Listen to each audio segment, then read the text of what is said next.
The stars looked different from the observation deck of the U.S. Defiant. Captain Samuel Wright stood with his hands clasped behind his back, watching as the massive alien vessel approached. It was the year 2147, and humanity had just been welcomed into the Galactic Confederation. "Captain, the Rylaxian ambassador is ready to come aboard," said Lieutenant Kate Morgan through the ship's comm system. "Thank you, Lieutenant. I'll be at the docking bay shortly," Samuel replied. He took a deep breath. As Earth's chosen representative for this diplomatic mission, the weight of humanity's future rested on his shoulders. The Confederation had discovered Earth only 3 months ago, and this would be their first official meeting on a human ship. The corridors of the Defiant were busy with crew members making last-minute preparations.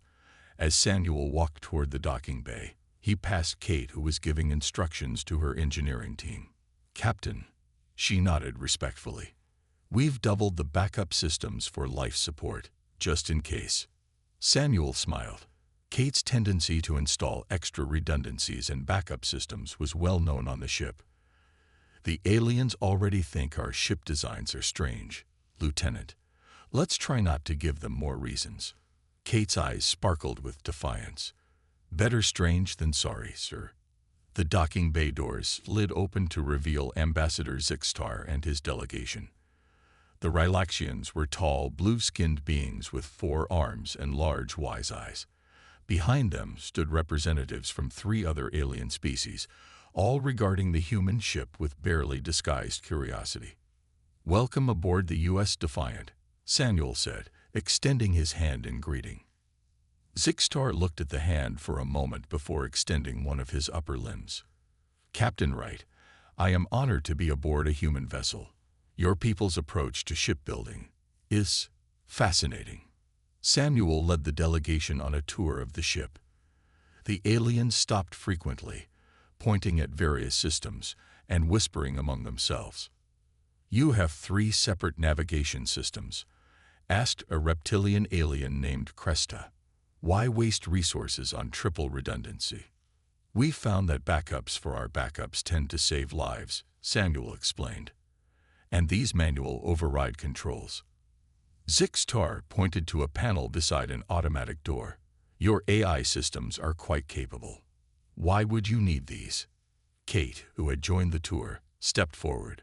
"Because technology fails, Ambassador, especially in a crisis." Later, in the ship's conference room, Samuel presented Earth's formal request to join the Confederation's peacekeeping forces. The aliens exchanged looks. "Your ships are not built to our standards," said one of the aliens named Dreskor. "They would not integrate well with our fleets." "With respect," Samuel countered, "different doesn't mean worse. Human ships have successfully defended Earth for centuries." "Against what enemies?" Dreskor scoffed. "You've been isolated in your corner of the galaxy." "Sometimes the enemy is the vacuum of space itself," Kate interjected, "or equipment failure, or human error." After the meeting, as the delegation prepared to leave, Samuel escorted Zixtar back to the docking bay. The ambassador paused before boarding his ship. "Your engineer speaks with wisdom beyond your species' experience with space travel," Zixtar said quietly. "Lieutenant Morgan has saved this ship 3 times with her excessive backup systems," Samuel replied with pride. Zixtar's large eyes blinked slowly. "The Confederation has grown comfortable with standardization, Captain. Some of us have concerns about this uniformity." "What do you mean?" Samuel asked. The ambassador leaned closer. "There are whispers of threats beyond our borders, threats that may exploit our consistency." He straightened up. "Human ships are special, Captain Wright, and you'll soon find out why. I hope my colleagues learn this before it's too late."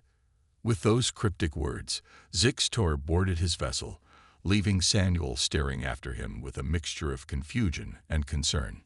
In her engineering bay, Kate continued installing additional backup systems, unaware that her human instinct for worst-case scenarios would soon prove to be humanity's greatest contribution to the stars. 3 weeks after the first meeting, Captain Samuel Wright stood before Admiral Patricia Winters in Earth's Orbital Command Center.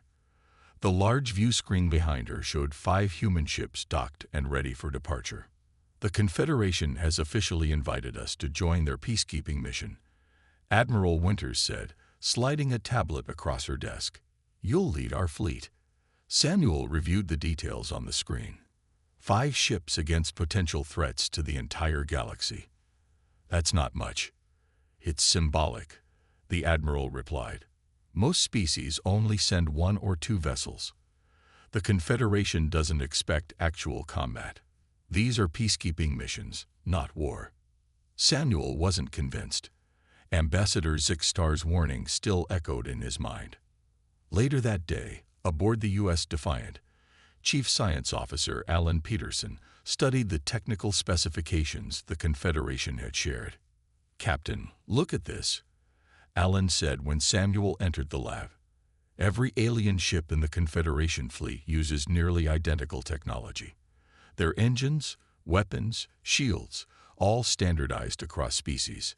Samuel frowned. "That doesn't make strategic sense. It makes bureaucratic sense," Alan replied. "Standard parts, standard repairs. But if one system fails, they all fail the same way," Samuel finished the thought.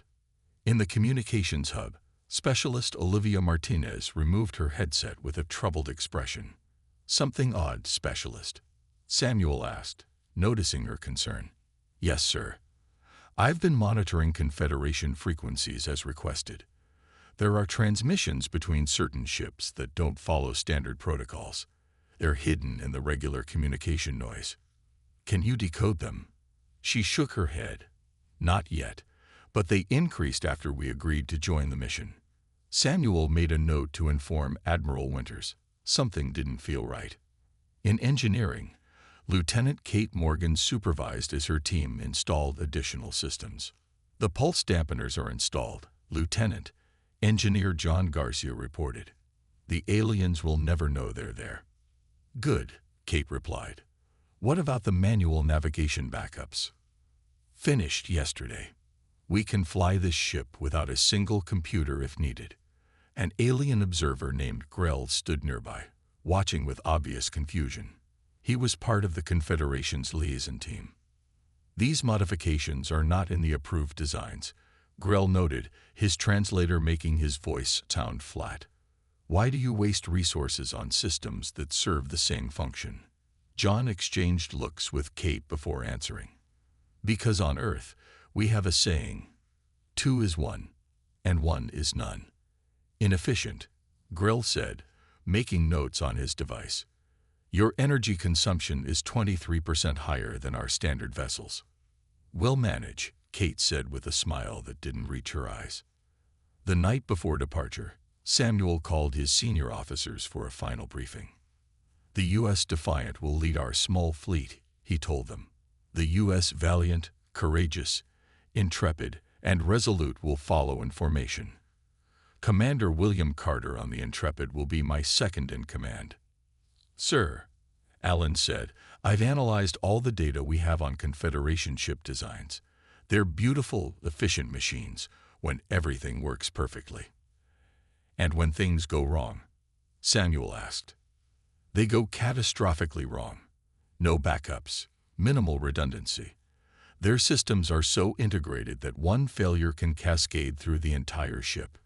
Communications Officer Martinez spoke up. "Captain, I've detected more of those strange transmissions. They're coming from Council Member Drescor's vessel."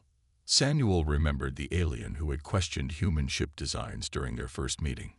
"Keep monitoring them," he ordered. "And everyone, maintain our special modifications. If Ambassador Zixtar is right, we might need them." As the 5 human ships prepared to join the Confederation fleet the next morning, Engineer Garcia finished installing one last system, an electromagnetic pulse shield that wasn't on any official blueprint. Wasteful and unnecessary. He mimicked Grell's words with a smile. "Let's hope so." The human fleet departed Earth's orbit, heading toward their rendezvous with the Confederation peacekeeping force. None of them knew that their inefficient ships would soon become the galaxy's last line of defense. The human fleet had been with the Confederation peacekeeping force for 2 weeks when the first attack happened. Samuel was on the bridge of the U.S. Defiant when the emergency alarm sounded. "Captain, we're picking up distress signals from the outer colony on Proxima VI," Olivia reported, her fingers moving quickly across her console. "On screen," Samuel ordered. The view screen showed grainy footage of sleek black ships firing on the colony. The weapons they used emitted a strange purple pulse that seemed to shut down everything they touched. "Those aren't any Confederation ships I recognize," Alan said, standing beside the captain's chair. "All ships, battle stations," Samuel commanded. "Lieutenant Morgan, status report." Kate's voice came through the comm system. "Engines at full capacity, Captain. All backup systems online." The Confederation commander, a tall insectoid alien named Vrax, appeared on a secondary screen. "Captain Wright, we are mobilizing to defend the colony. Please maintain your position as rear guard." Samuel frowned. "With respect, Commander, my ships are combat ready. We should join the main force. Your vessels do not conform to Confederation standards. You would disrupt our formation," Vrax insisted before cutting the transmission. Samuel looked at his bridge crew. "Opinions?" "They're treating us like amateurs," Olivia said, frustration clear in her voice. "Or they're protecting their technology secrets," Alan suggested. Samuel made his decision. "We'll hold position for now, but stay alert. Commander Carter on the Intrepid will monitor the situation." The Confederation ships moved in perfect formation toward the attacking vessels. It was beautiful to watch, until it wasn't. "Captain," Olivia shouted, "the attackers are transmitting something on all frequencies." A moment later, every Confederation ship suddenly went dark. Their engines died. Their weapons systems stopped. They drifted helplessly as the black ships closed in. "What just happened?" Samuel demanded. Ellen was already analyzing the data, some kind of specialized pulse weapon. "It seems designed specifically to disrupt Confederation technology." "Are we affected?" "No, sir. Our systems are different enough that—" "Captain," interrupted a new voice. It was William Carter from the U.S. Intrepid. "The attackers are hailing all ships. They call themselves the Void Collective." "Put them through," Samuel ordered. A pale, almost translucent alien appeared on screen. "Attention all vessels. The Confederation's rule is at an end. Your standardized technology is your downfall. Surrender or be destroyed." Samuel cut the transmission. "Inform Earth Command. Then get me Commander Vrax if any of their communication systems still work." "Sir," William reported, "I can get a weak signal from their emergency system, but most of their ships are completely disabled." "Lieutenant Morgan, what's our status?" "All systems nominal, Captain. Whatever hit them didn't affect us." Samuel made a quick decision. All human ships move to protect the disabled Confederation vessels. Defensive Formation Delta. The 5 human ships broke from their position and moved to surround the helpless Confederation fleet. "They're turning toward us," Olivia reported as the black ships changed course. "Hold position," Samuel ordered. "Lieutenant Morgan, ready pulse shields." The Void Collective fired their purple pulse weapons at the human ships. The crew braced for impact. Nothing happened. "Shields holding," Kate reported with pride in her voice. "Those unnecessary pulse dampeners are working perfectly." Security Officer Lisa Chen, who had been analyzing tactical data, spoke up. "Captain, I've been tracking communication patterns.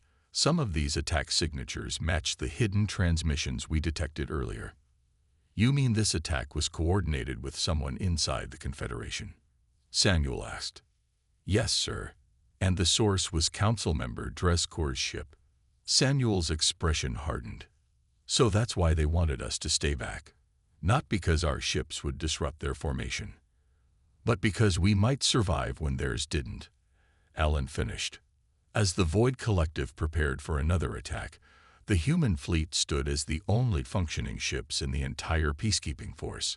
The aliens were about to learn exactly why human ships were special. The 5 human ships formed a protective ring around the disabled Confederation fleet.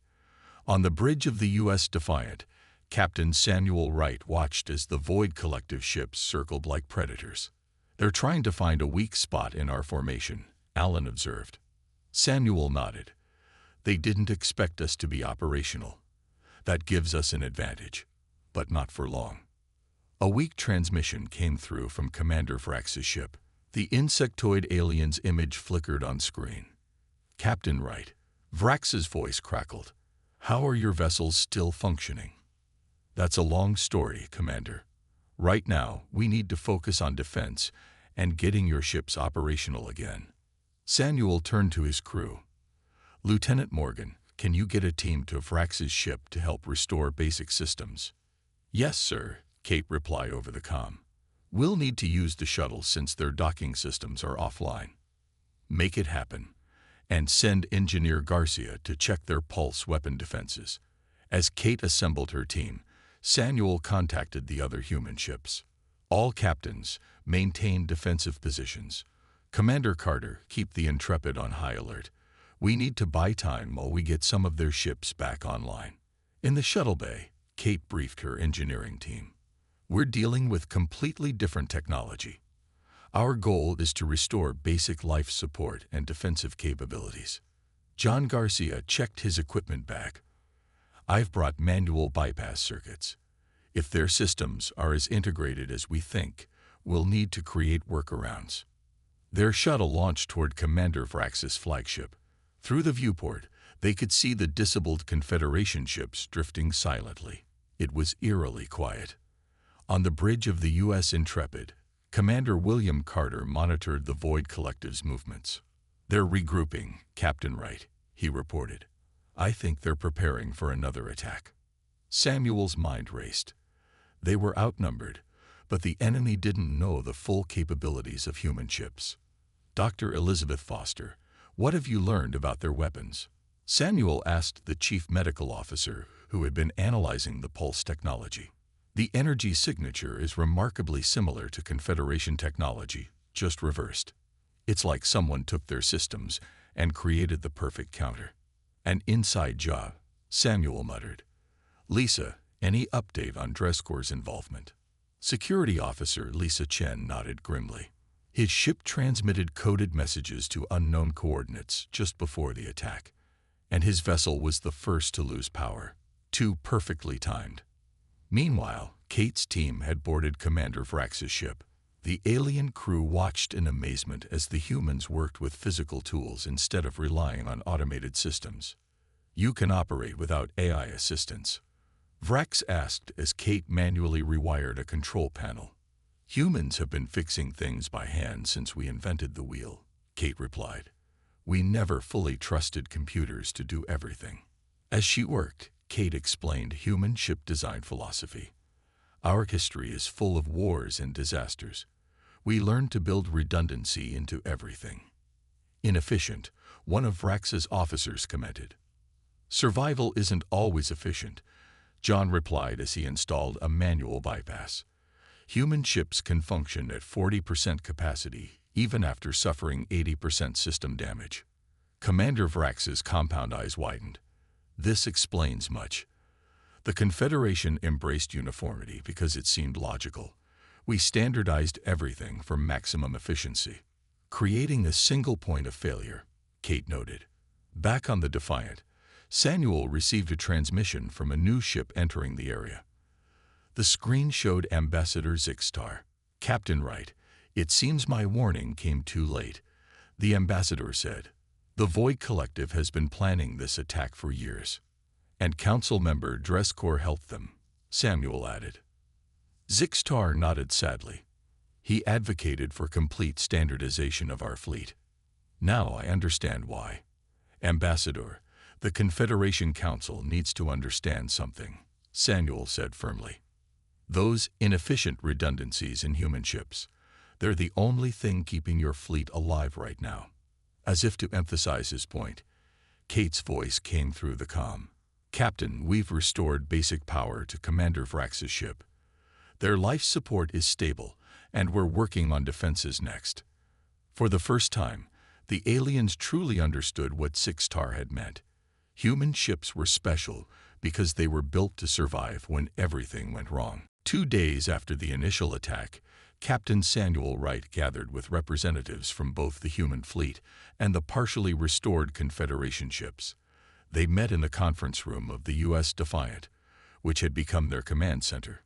The Void Collective is holding position just outside weapon range, Samuel explained, pointing to the tactical display. They're waiting for reinforcements. Commander Vrax, now able to move around with life support restored to his ship, clicked his mandibles nervously. When their reinforcements arrive, they will overwhelm even your vessels, Captain. Then we need a plan before that happens, Samuel replied. Lieutenant Morgan, what's the status of the retrofit operation? Kate looked tired but determined after working nearly nonstop. We've restored basic functions to 8 Confederation ships. They have minimal power, life support, and limited defensive capabilities. Not enough for a fight, John Garcia added, but better than drifting helplessly. Ambassador Six-Tar, who had joined their impromptu war council, spoke up. The Void Collective's advantage is their pulse weapon. If we can counter that, we might stand a chance. All eyes turned to John, who had been studying the weapon. He ran a hand through his disheveled hair. I think I can create a makeshift shield system. It won't be pretty, but it should block their pulse. He looked at Kate. We'll need to cannibalize some of our non-essential systems. Do it, Samuel ordered without hesitation. As John and his engineering team began work on the shield system, Commander William Carter from the U.S. Intrepid raised another concern. We need to train the Confederation crews on manual operations, he said. If the pulse hits them again, they need to know how to function without their AI systems. Samuel nodded. Commander Carter, set up training teams.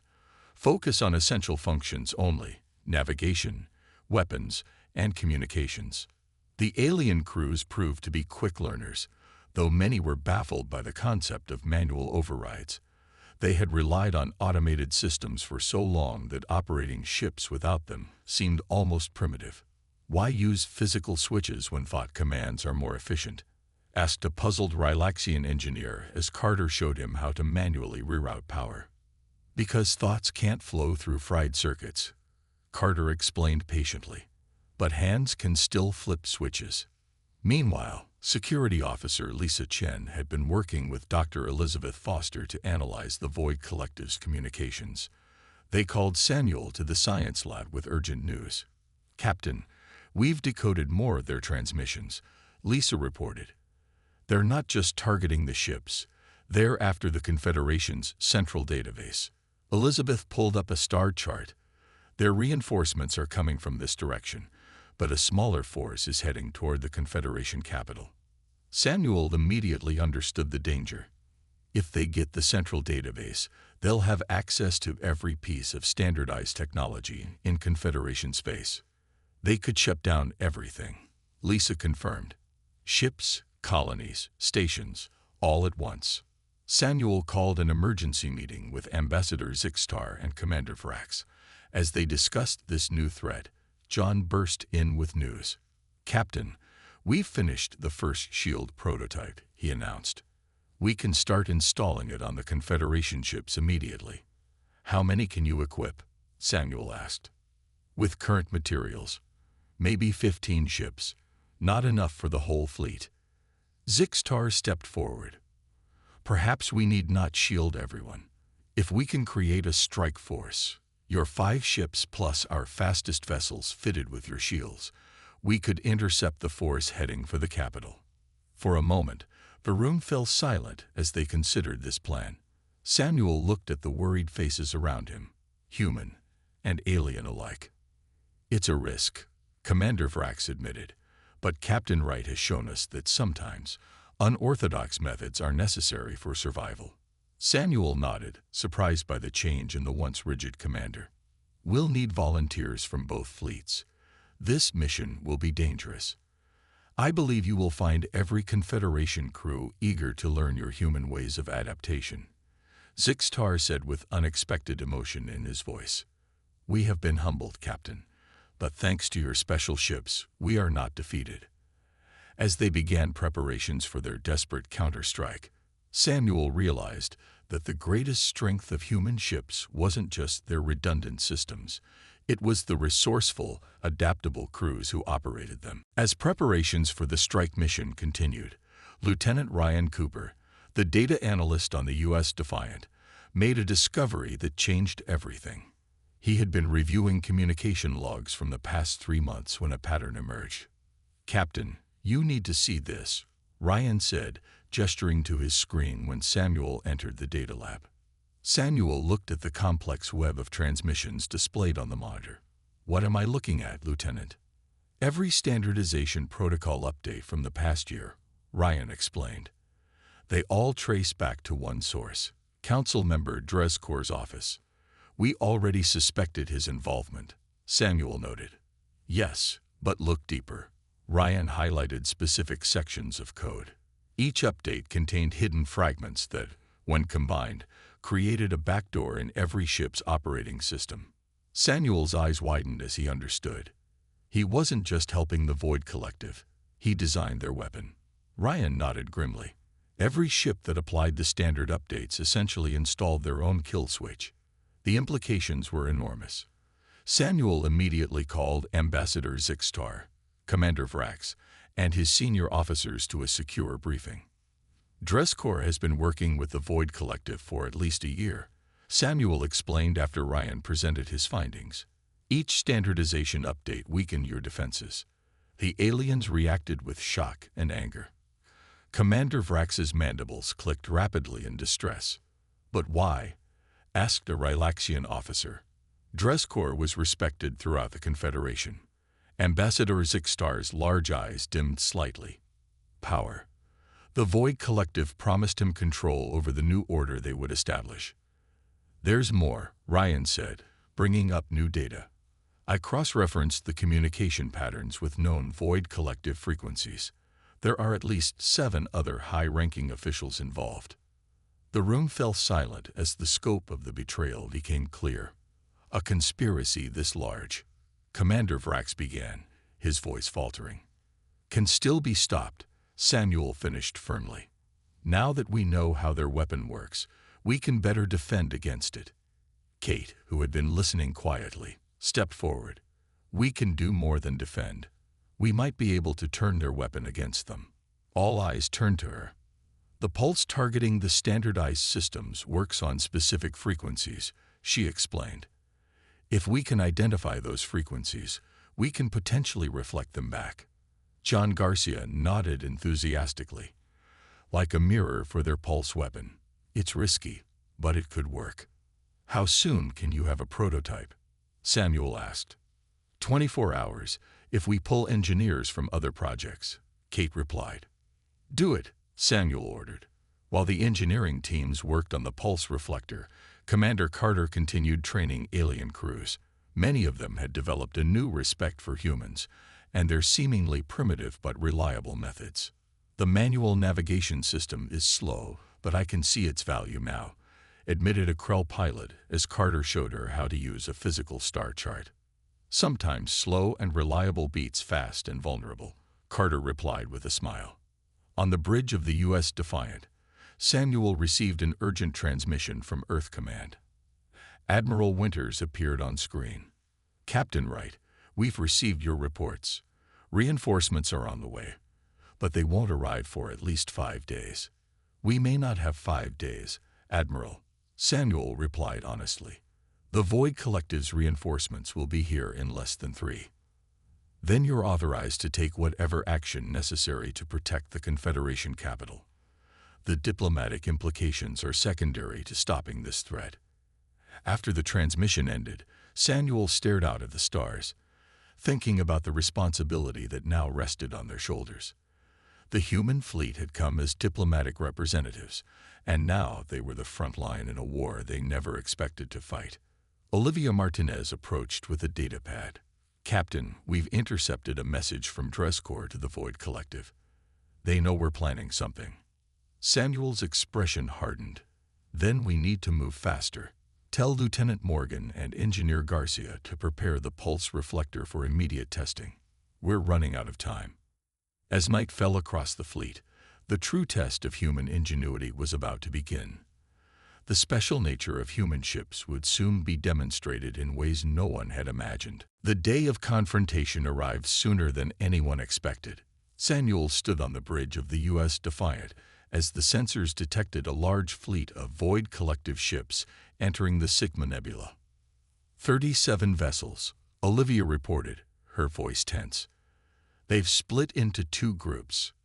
The larger force is heading toward us, while 7 ships are breaking off toward the Confederation capital.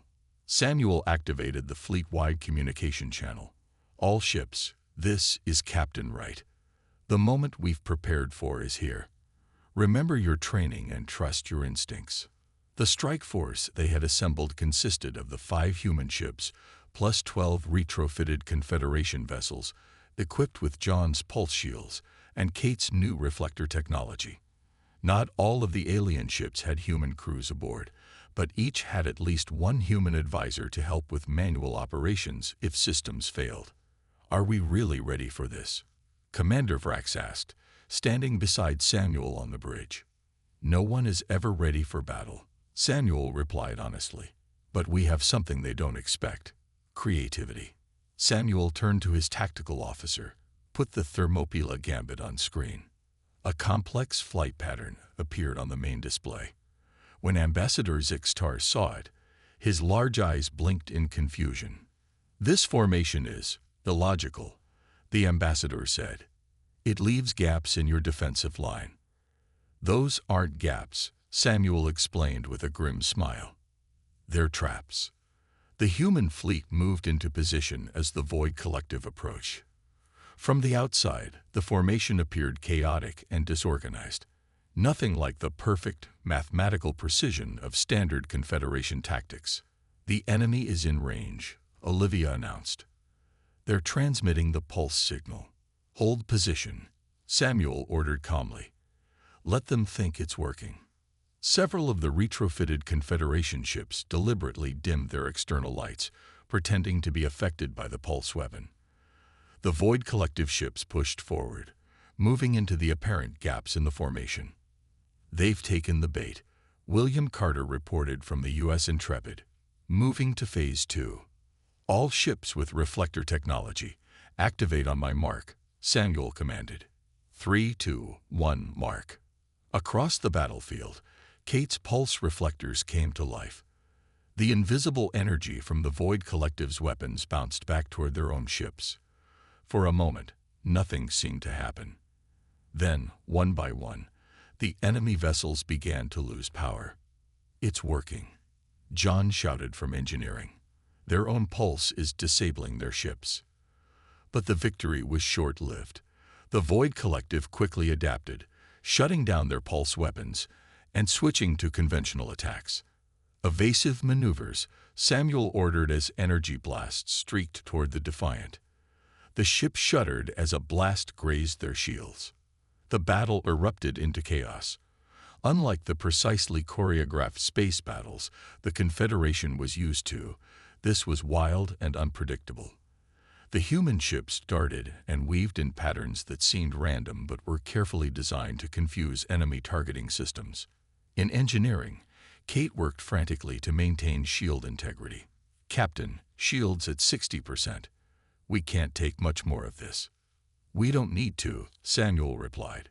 We just need to hold them long enough for Phase 3. On the tactical display, Samuel watched as communications specialist Martinez activated Earth's primitive radio technology, a system so old and simple that the Void Collective had no defenses against it. All ships receiving the encrypted radio signal, Olivia confirmed. They can't intercept or jam it. Following the radio commands, the human ships and their allies suddenly broke formation, regrouping into a new pattern that surrounded the largest enemy vessels. Before the Void Collective could react, the trapped ships were hit from all sides. From the engineering deck of a Confederation ship, John Garcia watched the battle through a viewport.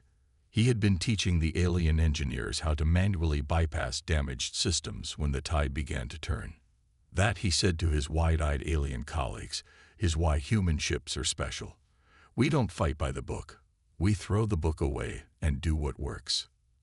As the battle raged on, the combined human-alien fleet pushed forward. Their victory was far from assured, but for the first time since the conflict began, they had hope. 3 weeks after the battle in the Sigma Nebula, Captain Samuel Wright stood in the Grand Hall of the Confederation Council. The room was filled with representatives from every species in the Alliance. At the center of the chamber, Council member Dreskor stood in restraints, facing judgment for his betrayal. The evidence is undeniable, the Council leader announced. Dreskor conspired with the Void Collective to undermine our security through standardization protocols that contained hidden vulnerabilities. Dreskor's face showed no remorse. Uniformity was always your weakness. I merely exposed it.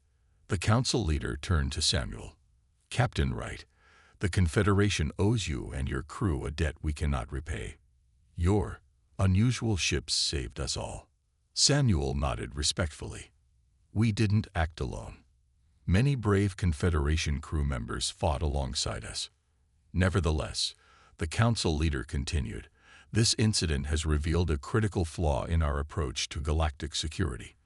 We propose a new initiative with your help. Later that day, Samuel met with his crew to share the news. Kate, John, Olivia, William, Ryan, and Lisa gathered in a conference room provided by the Confederation. They want us to lead a cross-species ship design program, Samuel explained, to incorporate human redundancy systems into future Confederation vessels. So they finally admit our wasteful designs have merit, Kate asked with a smile. More than that, Samuel replied. The Council is abandoning the standardization policy entirely. They want diversity in their fleet. Different designs, different approaches, different strengths.